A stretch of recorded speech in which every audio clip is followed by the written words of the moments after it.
आज हम डिस्कस करेंगे रिएक्टिविटी ऑफ अल्काइल हैलाइड्स।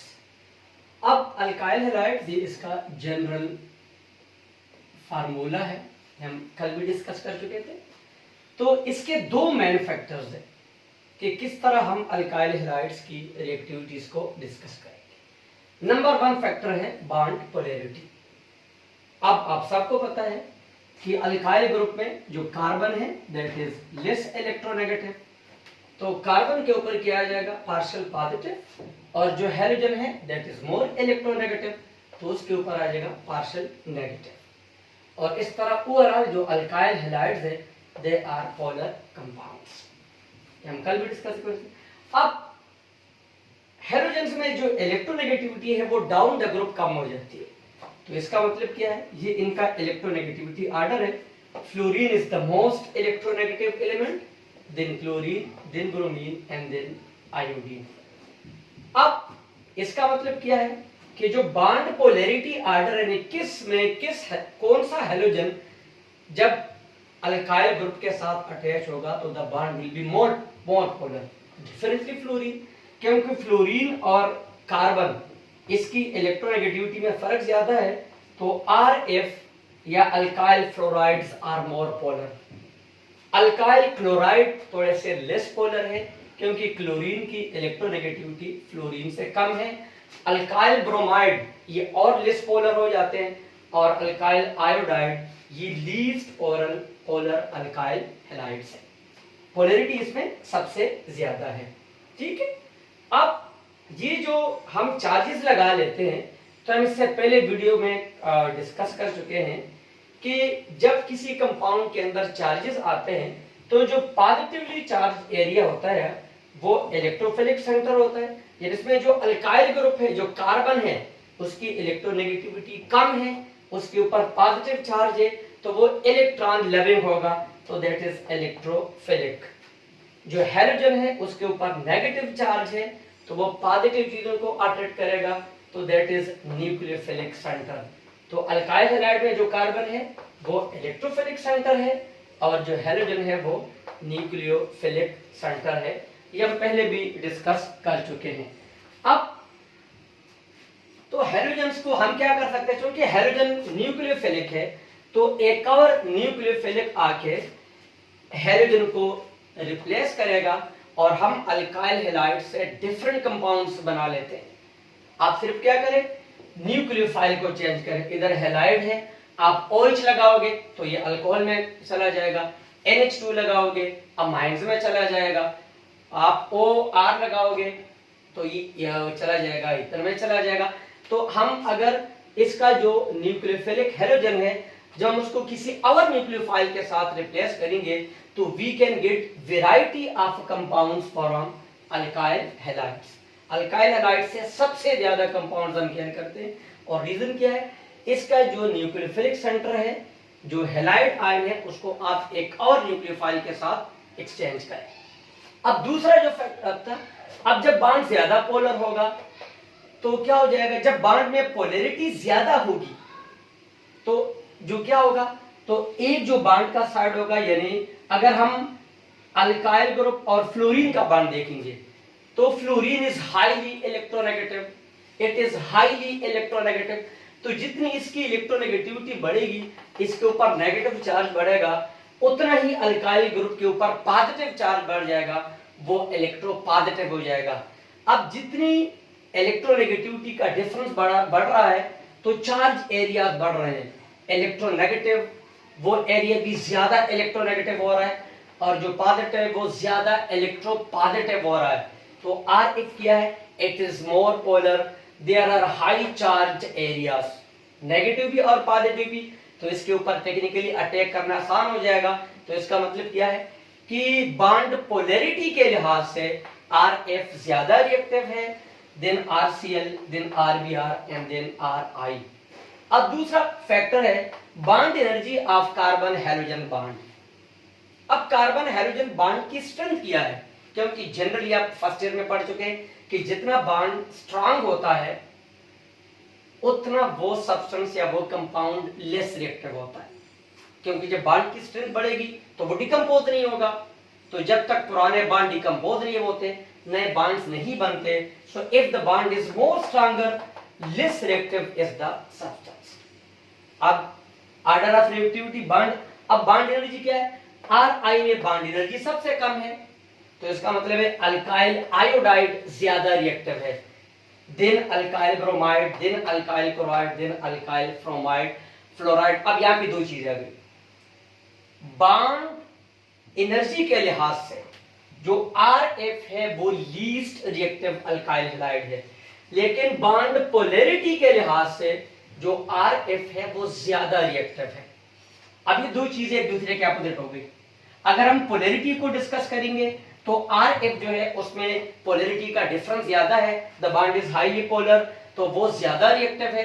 लेकिन अगर हम बॉन्ड एनर्जी की बात करेंगे तो Rf है बॉन्ड जो बॉन्ड स्ट्रेंथ है वो ज्यादा है, इजीली डिकम्पोज नहीं हो रहा, तो लेस रिएक्टिव है। अब हम किस फैक्टर, दोनों फैक्टर एक दूसरे के अपोजिट जा रहे हैं, तो जब एक्सपेरिमेंटल प्रूफ आए वो ये है कि जी आप बॉन्ड एनर्जी को प्रेफर करें, तो जब हम बॉन्ड एनर्जी को प्रेफर करेंगे तो फिर ये वाली reactivity order, this is for alkyl halide, कि जो अल्काइल आयोडाइड है वो ज्यादा रिएक्टिव है, then alkyl bromide, then alkyl chloride, और अल्काइल फ्लोराइड जो है उसमें बॉन्ड स्ट्रेंथ बहुत ज्यादा है, the bond is very strong, तो दैट इज लेस रिएक्टिव। ये आपको पता चला कि जो मेन फैक्टर है, तो हम प्रेफर करेंगे bond energy of carbon hydrogen bond as compare to bond polarity. ठीक है, एक तो हमारे पास ये फैक्टर्स है, ये हमने जनरली डिस्कस किया रिएक्टिविटी ऑफ अल्काइल हैलाइड्स। आप स्क्रीनशॉट ले सकते हैं, ये आपके नोट्स है।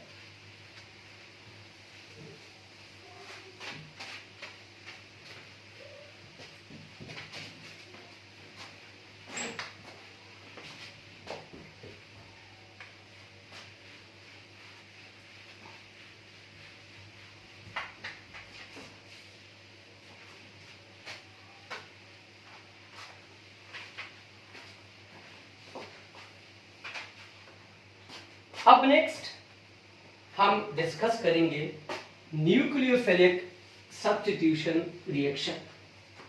Nucleophilic substitution reactions in alkyl halide. और ये हम दोबारा डिस्कस कर लेते हैं कि अगर हम अल्काइल हैलाइड का जनरल स्ट्रक्चर लेंगे तो कार्बन के ऊपर पार्शियल पॉजिटिव चार्ज होता है, हाइड्रोजन के ऊपर पार्शियल नेगेटिव चार्ज। तो ये क्या है, ये इलेक्ट्रोफिलिक, ये कार्बन जो है वो इलेक्ट्रोफिलिक सेंटर है, और जिसमें जो हैलाइड आयन है वो हमारे पास क्या है, न्यूक्लियोफिलिक सेंटर है। अब अगर हम इस न्यूक्लियोफाइल को किसी और न्यूक्लियोफाइल से रिप्लेस करेंगे तो इसे क्या कहेंगे, न्यूक्लियोफिलिक सब्स्टिट्यूशन रिएक्शन। तो इसका जनरल मैकेनिज्म क्या है।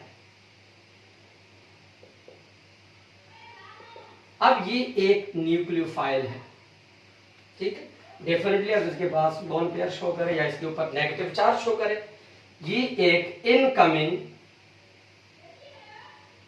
न्यूक्लियोफाइल है जो अटैक कर रहा है अल्काइल, और ये अल्काइल हैलाइड है। अब अल्काइल हैलाइड में क्या है, अल्काइल हैलाइड में मैं इसको अगर कार्बन शो करता हूं यूं, ये आप इसके साथ शो कर दे लाइंस, तो कार्बन के ऊपर पार्शियल पॉजिटिव चार्ज है और हाइड्रोजन के ऊपर पार्शियल नेगेटिव चार्ज है। अब ये जो न्यूक्लियोफाइल है, कार्बन क्या है, ये इलेक्ट्रोफिलिक सेंटर है, और हाइड्रोजन क्या है, ये न्यूक्लियोफिलिक सेंटर है। अब जो इनकमिंग न्यूक्लियोफाइल है ये अटैक करेगा इलेक्ट्रोफिलिक, कार्बन के साथ अटैच हो जाएगा, क्योंकि दोनों के ऊपर अपोजिट चार्ज है, तो ये अटैच हो जाएगा कार्बन के साथ। अब कार्बन क्या कर सकता है, 4 बॉन्ड बना सकता है। तो अगर इस न्यूक्लियोफाइल को भी अटैक करे और इस न्यूक्लियोफाइल को रिमूव ना करे तो ये पॉसिबल नहीं है, the carbon will become unstable. तो ये जो ग्रुप है, जो हैलाइड आयन है, इसको हम कहेंगे लिविंग ग्रुप। अब ये इस कंपाउंड को लीव करेगा तो बनेगा क्या, आपके पास ये हो जाएगा कि जो बाई से न्यूक्लियोफाइल है वो आ गया और ये आपके पास, और ये जो लिविंग ग्रुप है आपका जिसको हम Lg से भी रिप्रेजेंट कर सकते हैं, इसने अल्काइल हैलाइड को छोड़ दिया। अब on the basis of this nucleophile, this is nucleophilic substitution reaction. क्यों, एक न्यूक्लियोफाइल ने दूसरे न्यूक्लियोफाइल को सब्स्टिट्यूट किया, उसको रिप्लेस किया, this is called nucleophilic substitution reaction. और ये अल्काइल हैलाइड में सबसे ज्यादा होते हैं और हम आगे डिस्कस करेंगे कि these reactions are very important, क्योंकि इस रिएक्शन की बेस पे हम अल्काइल हैलाइड से डिफरेंट कंपाउंड्स बना सकते हैं। उसके न्यूक्लियोफिलिक सब्स्टिट्यूशन रिएक्शन की वजह से we can make hundreds of compound from alkyl halides. अब ये हो गया। अब इसके बाद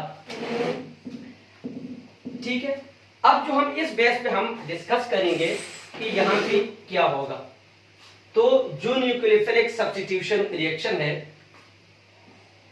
उसमें क्या हो जाएगा, यानी एक न्यूक्लियोफाइल आएगा इनकमिंग और वो ऑलरेडी जो हैलोजन आयन है जो कि खुद न्यूक्लियोफाइल है उसको रिप्लेस करेगा, and the group which is replaced that is called leaving group. तो इसमें जितने भी हैलाइड आयन उसको हम कहेंगे लिविंग ग्रुप, क्योंकि ये अल्काइल हैलाइड से निकल जाएंगे, इसकी जगह एक और न्यूक्लियोफाइल आ जाएगा। अब ये जो न्यूक्लियोफाइल आ जाएगा तो इसमें हमारे पास टू फंडामेंटल प्रिंसिपल्स है। हम डिस्कस किसको कर रहे हैं, हम वही न्यूक्लियोफिलिक सब्स्टिट्यूशन रिएक्शन को डिस्कस करेंगे। इसमें क्या हो जाएगा, आपके पास दो चीजें होंगी,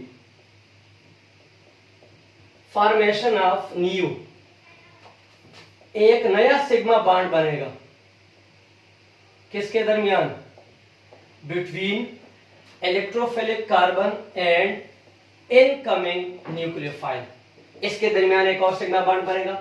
और पुराने क्या है, bond breaking of carbon and halogen. जो कार्बन है इलेक्ट्रोपॉजिटिव है, इलेक्ट्रोफिलिक है, और ये जो हैलोजन है इलेक्ट्रोनेगेटिव है। ये जो सिग्मा बॉन्ड है ये टूटेगा, ये बॉन्ड टूटेगा और ये बॉन्ड बनेगा। तो ये दो चेंजेस आपके साथ होंगे न्यूक्लियोफिलिक सब्स्टिट्यूशन रिएक्शन में। अब इससे पहले हम दो तीन डिफिनीशन सीख लेते हैं, वो आगे हमने डिस्कस करनी है, और वो क्या है।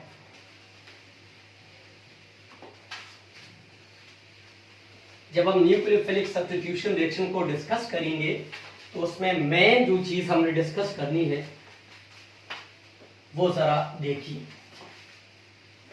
और वो हमारे पास क्या है, वो हमारे पास है, हम वही डिस्कस कर रहे हैं, carbocation, carbocation plus it's stability. अब ये जो पार्शियल पॉजिटिव कार्बन है, क्योंकि इससे वो तो निकल गया, हमने अल्काइल हैलाइड को तो निकाल दिया। अब ये जो, इसको हम केमिस्ट्री में कहते हैं कार्बोकैटायन। अब इसकी स्टेबिलिटी हमने डिस्कस करनी है कि इसकी स्टेबिलिटी कैसे डिस्कस होगी। तो हमने इससे पहले पढ़े थे टर्शियरी अल्काइल हैलाइड। तो अगर ये टर्शियरी कार्बन है, टर्शियरी कार्बोकैटायन है, यानी इधर भी अल्काइल ग्रुप है, इधर भी हमारे पास अल्काइल ग्रुप है, इसको हम क्या कहेंगे, इसको हम कहेंगे टर्शियरी कार्बन, ये ज्यादा स्टेबल है। और अगर हमारे पास जो कार्बोकैटायन है वो क्या है, वो सेकेंडरी कार्बन है, वो लेस स्टेबल है, इसकी रीजन बताता हूं। और अगर हमारे पास प्राइमरी अल्काइल, प्राइमरी ये प्राइमरी कार्बन है तो वो सबसे कम स्टेबल है। और अगर इसके साथ कोई हैलोजन अटैच ही नहीं है तो वो सबसे लेस, ये अगर आप देखेंगे इसको हम मिथाइल ग्रुप कहते हैं, ये सबसे कम स्टेबल है। अब रीजन क्या है, जब हम टर्शियरी कार्बन को लेते हैं तो दैट इज मोर स्टेबल, और जिसके साथ कोई भी अल्काइल ग्रुप अटैच नहीं है वो कार्बोकैटायन लेस स्टेबल है। अब इसका मतलब है कि इसके साथ जो अल्काइल ग्रुप अटैच है इसका कोई मेन रोल है। तो हमारे पास अब जितने भी अल्काइल ग्रुप्स होते हैं जनरली, तो उनके हम इसको यूं शो कर देते हैं, इसके पास एक अनपेयर्ड इलेक्ट्रॉन होता है, ठीक है। इसका मतलब है जितने भी अल्काइल ग्रुप से they are weak electron donating groups, वो बहुत वीक इलेक्ट्रॉन, इसके पास एक अनपेयर्ड इलेक्ट्रॉन है, so they are weak electron donating groups. अब जब इलेक्ट्रॉन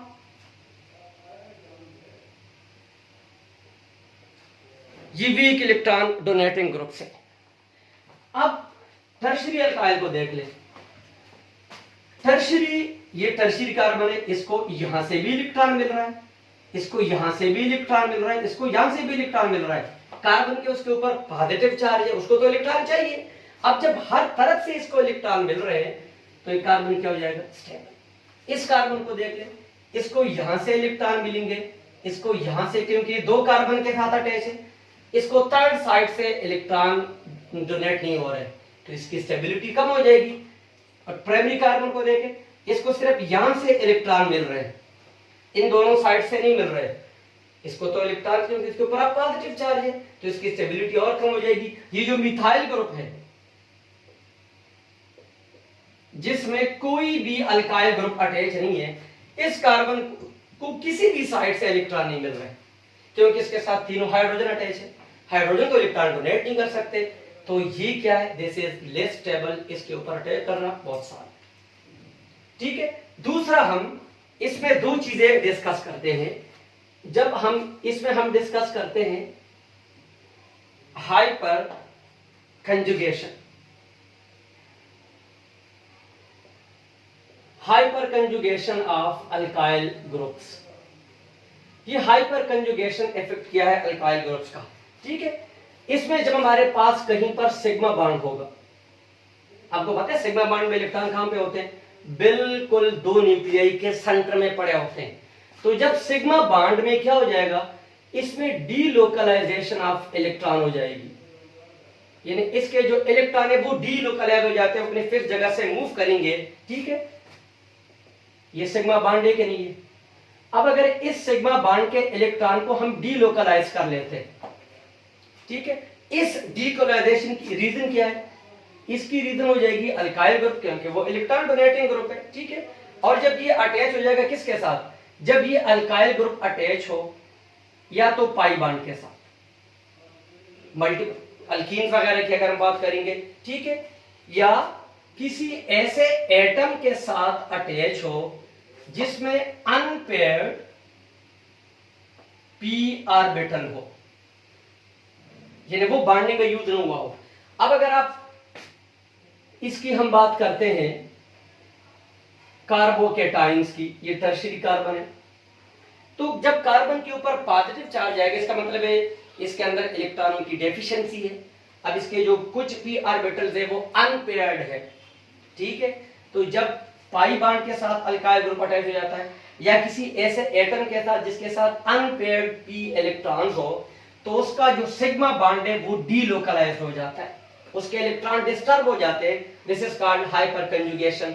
ये भी पॉसिबल है अल्काइल कार्बन की वजह से, ये भी पॉसिबल है। और दूसरा हमारे पास जो एक चीज है वो क्या है जो हम ज्यादा डिस्कस कर देते हैं अल्काइल ग्रुप्स में, अल्काइल हैलाइड्स में, जिससे इसकी स्टेबिलिटी इफेक्ट होती है, तो वो हमारे पास है इंडक्टिव इफेक्ट। ये आपने फर्स्ट ईयर में पढ़ा होगा, यहां मैं थोड़ा सा आपको डिस्कस कर देता हूं कि ये क्या है। इसमें ये है कि transmission of unequal electron, transmission of unequal electron. यानी इलेक्ट्रॉन एक साइड पे शिफ्ट हो जाए, तो जिस साइड पे शिफ्ट हो जाएंगे वो हाई इलेक्ट्रॉन एरिया बन जाएगा, जिससे दूर चले जाएंगे वो इलेक्ट्रॉन डेफिशिएंट एरिया बनेगा। तो अब इसमें जो इलेक्ट्रॉनों की डिस्ट्रीब्यूशन है, यानी अगर हमारे पास एक एरिया ऐसा आ जाए जो इलेक्ट्रॉन एफिशिएंट एरिया हो, इलेक्ट्रॉन एफिशिएंट एरिया का मतलब क्या, जहां पे इलेक्ट्रॉन ज्यादा हो, और दूसरा हमारे पास आ जाए इलेक्ट्रॉन डेफिशिएंट एरियाज, जहां पे इलेक्ट्रॉन कम होंगे, तो यहां पे क्या हो जाएगा, अब इन दोनों में जो इलेक्ट्रॉनों की ट्रांसमिशन है वो अनइक्वल है।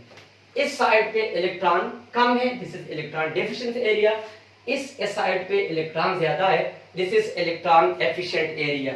अब जब ऐसा हो जाएगा तो इससे क्या हो जाएगा, जो इलेक्ट्रॉन एफिशिएंट एरिया है उसके ऊपर क्या जा जाएगा, नेगेटिव, पार्शियल नेगेटिव या नेगेटिव आ सकता है, इलेक्ट्रॉन डेफिशिएंट एरिया के ऊपर पॉजिटिव या पार्शियल पॉजिटिव आ जाएगा, क्योंकि इस एरिया में इलेक्ट्रॉन कम है, इस एरिया में इलेक्ट्रॉन ज्यादा है। अब इससे क्या हो जाएगा, इससे कंपाउंड में पोलैरिटी आ जाएगी, and this is called inductive effect and it will remain. ठीक है, अब इसमें क्या हो जाएगा, जो अल्काइल ग्रुप्स है वो इलेक्ट्रॉन डोनेटिंग है, हमने पढ़ लिया ना, अल्काइंस इलेक्ट्रॉन। अब ये जो कार्बोकेटाइंस है और ये जो अल्काइल ग्रुप्स है, इन दोनों में इलेक्ट्रॉन डेंसिटी इक्वल नहीं है, इसके पास इलेक्ट्रॉन डेंसिटी कम है, तभी तो इसके ऊपर पॉजिटिव चार्ज है। और जितने भी अल्काइल ग्रुप्स है उनके पास एक अनपेयर्ड इलेक्ट्रॉन होते हैं, तो जो अल्काइल ग्रुप्स है they are electron efficient areas. अब अल्काइल ग्रुप क्या है, इलेक्ट्रॉन एफिशिएंट एरिया, कार्बन क्या है, कार्बोकेटाइन सॉरी क्या है, इलेक्ट्रॉन डेफिशिएंट एरिया।